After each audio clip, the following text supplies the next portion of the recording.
Coil આખી remove કરી દીધી છે। ત્યાર પછી આપણે નવી કોઇલ લઈશું। ટોપ પ્રોની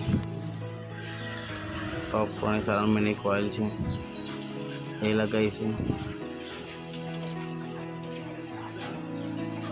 કોઇલ લગાવતી વખતે ધ્યાન રાખવાનું છે પાછળ જે ડીશ આવે છે કમ્પલસરી મૂકવાની છે, જેના લીધે વધારે ટાઈટ કરવાથી લીકેજનો પ્રોબ્લેમ નહીં આવે। ત્યાર પછી આપણે ટીપ આનાથી પ્રોપર ટાઈટ કરીશું। આ ટાઈટ એ પ્રમાણમાં કરવાનું છે જેનાથી તમારું લીકેજ પણ વધારે ના થાય। વધારે ટાઈટ પણ નહીં કરી શકો કારણ કે તૂટી જશે તો આખો કોઇલ તમારે નવી નાખવી પડશે। ત્યાર પછી આપણે પ્રોપર એને ટાઈટ કરી દીધી છે। ટાંકી આપણે સાફ કરી દીધી છે। ટાંકી સાફ કર્યા પછી આપણે એને ફિટિંગ કરીશું। ફિટિંગ કરતી વખતે ધ્યાન રાખવાનું છે કે જે ક્લેમ્પ આપેલા હોય તો જે ક્લેમ્પ જે બાજુ હોય એ બાજુ લગાવવાના છે, તો જેનાથી તમને આસાન રહેશે ફિટિંગ કરવામાં। ત્યાર પછી એના બધા સ્ક્રૂ છે, નટ છે, બધા લગાવી દઈશું।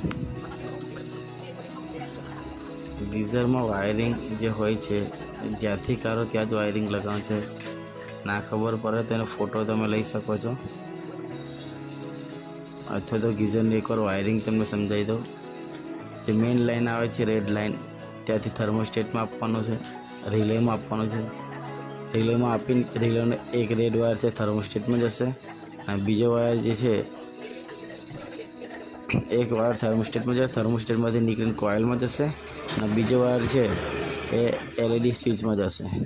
ત્યાર પછી બ્લેક એલઈડીના વાયર છે, બ્લેક વાયર જે આવે છે ન્યુટ્રલ એ ડાયરેક્ટ કોઇલમાં લાગશે અને એલઈડીના બંને ન્યુટ્રલ વાયર એમાં લાગશે। એમ કરીને 3 વાયર ત્યાં ન્યુટ્રલમાં આવશે અને ફેસમાં 2 વાયર આવશે, જે એક વાયર રેડ એલઈડીમાં જશે અને બીજો વાયર જે છે બીજો વાયર થર્મોસ્ટેટમાં જશે। ત્યાર પછી અર્થિંગ વાયર જે આપેલો હોય છે, અર્થિંગ વાયર બોડીમાં કનેક્ટ કરવાનો હોય છે। આટલો કરશો ત્યાર પછી આપણે વાયરિંગ કરી રહ્યા છે એનું।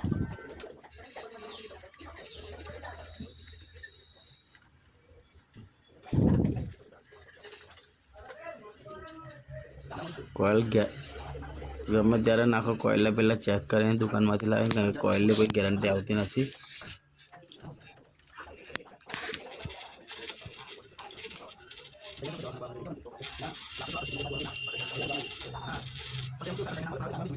ત્યાર પછી આપણે કોઇલના કનેક્શન ટાઈટ કરીશું।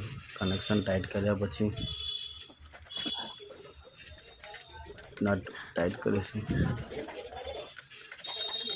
આમાં ધ્યાન રાખવાનું છે કે આને પ્રોપર ટાઈટ કરવાનું છે જેનાથી તમારે લીકેજ નહીં રહે। ત્યાર પછી જે રીતના કાઢ્યું હતું